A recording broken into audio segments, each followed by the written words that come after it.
Okay? Pitik yun. Another one, para din yung makurata yung mga palibot, pag ginagawa niya, mag-soft siya na just push it a little bit and bigla na may kamay na. Para may banha.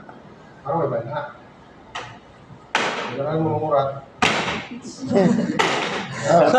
Kurat yun. Industrial grade ko daw rin. Stikan. Kalaha, later on, abre na sa mga machine, di ba? Pitik-pitik rin itong hole. Nagkakita na ako. Balik na po. Ako na po. Steel grade po na. Okay? So, tayo lang pakumaki nga to or just have to pull this one and para hilom lang sa. Okay? Nagkaprian na, gawas ang mic. So, once ay punta sa mic, di ba? Hindi natin sa caution grade. This is our insulation. Siya insulated foam. Lagi pakita ang machine. Punta sa unahan. Pwede.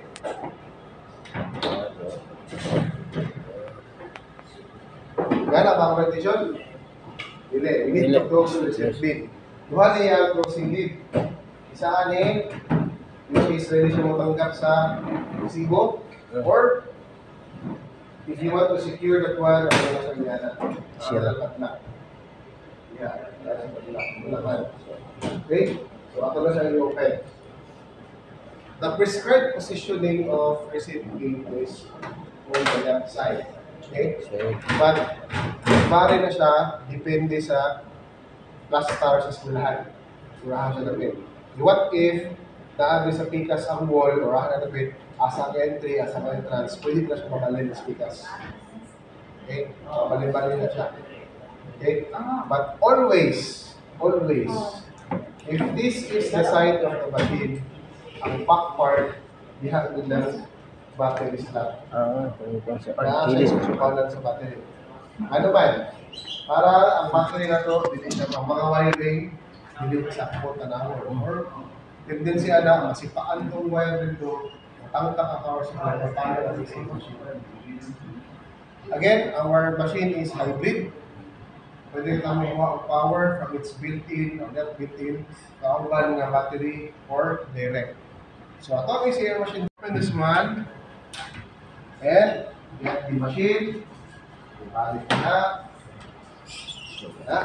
Walang printer na ko. Inigtong-tong ani. Iuna ang simod ha. Ano ko? Ana. Para fit siya direct. Ay if inikuha ninyo ana, iana ninyo, magkang-ana siya. Okay?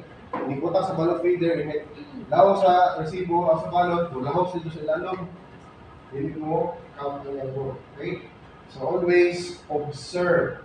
So, bisan nyo sa nila pamilik na ang ESS, buhin mo, hindi siya wala sa was. Kung saan man yan ang troubleshoot, pa siya kapalo during the time na nagkaroon ng issue. Diba? Asa naman siya, nasa mo na ito. Kung kapalo, hanap mong balot, tungkol dito. Mga watchers naman, kung ano, giaprihan na. Ikuha ng mga balota. Nakuha mo ito. Diba? Dali kita mag-istipira ng mga buksimo. Wala ha? Okay. Last time na itong machine. Pasado ang balot feeder assist. Gani. So basically, this is how it should look like. Ibutang ang resibo dire. Or the past 2 or 3 elections, sige pa rin ang machine after the election. Piling nila nga, hindi na mga damage, hindi ka na accommodate anymore the need of the present na mga factors asa pagulong ang machine. Sa buliga. Wala na. Bulong mo nga, nagbayad ang Comelec ng 3 to 4 million a month para lang sa storage sa karaan ng mga machine. Diba? And they even sell that one to DepEd. Pwede na rin gamitin pang check sa test paper. Ibaligyan nila, at sa 1,000 na lang yun ang isa. So, dispalit ang DepEd. So, wala na. Ano, ang number 1 factor, ang papel, baga. I think it was India. Hindi ko siguro ang papel nito. Baga kayo pagkaprinta, wala tayo nga mga papel. Diba? And it try talaga magbasa sa inyong labs or actions or event na dihimo sa machine. for legal purposes. Magamit na siya for investigation. Kinsa rin na sa'yo. Asa may unang mawala na. Okay? Flashlight. Tanaw nila kung sa kurasa o sa kuwan. Ilagit na lagi si teacher person. Ngun siya, wala siya ilagin. Ano ko na dayon, di ba? So wala hindi makakamakak na eh. So katong inang ibang report, if kamo ang pakakon, hindi. Sila ang pakakon, kami sakto, daw ko sa kaso. Ano man? Ano yan to? Ako kita liability ani. Ano papirma ninyo ang kontrata ani? Ibasa mo? Sa kontrata? Pila yung kontrata? Memorandum sir, ibasa. Oo, wala. Ibasa naman nga. Ang collateral ani, ang balay, kauban ba naman? Basa ko ba yan yung mga kontrata ha? Kaya dihan na pobre ang Pilipinas. No? Na namumutang sa gawas, tapos matakabalo, pelikulateral sa gobyerno, muna dito, ibaligyan na isang kaisla sa Pilipinas.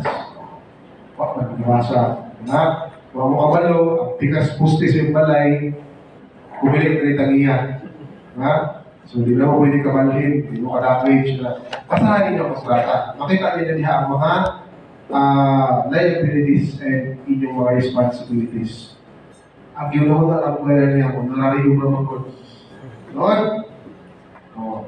Yung pa ni Spider-Man, ito, with great power, comes with great responsibilities. Mga naman diha, ibigay pasabot nga, di ba